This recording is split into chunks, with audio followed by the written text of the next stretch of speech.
In this video, I'll go over how to link Cash App to your Robinhood account. So there's basically three methods to do this. Method number one is to use your bank as a bridge. This is the most reliable one. So basically you want to make sure that both Robinhood and Cash App are linked to the same bank account. And then to move money, you can move it from Robinhood, then to your bank, and then to Cash App. However, if you want a more direct approach, you can use method 2 to link Cash App as a bank in Robinhood.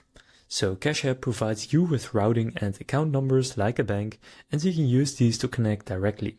So in Cash App, go to the banking tab, which is the dollar icon, and then go to direct deposit, then copy your account number and routing number, and then in Robinhood go and tap on account, and then go to menu, then transfers, linked accounts, and then add new account, then select other banks and manually enter the Cash App routing and account number. Robinhood may send micro deposits to verify, enter those in the app to confirm. Now you can transfer directly between Robinhood and Cash App without a middle bank.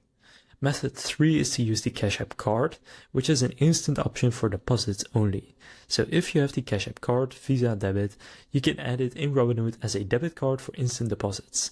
This works only for moving money into Robinhood, not for withdrawals. So that's three different methods that you can use to link Cash App to Robinhood. If this video was helpful, please consider leaving a like and subscribing to my channel. With that being said, I will see you in the next video.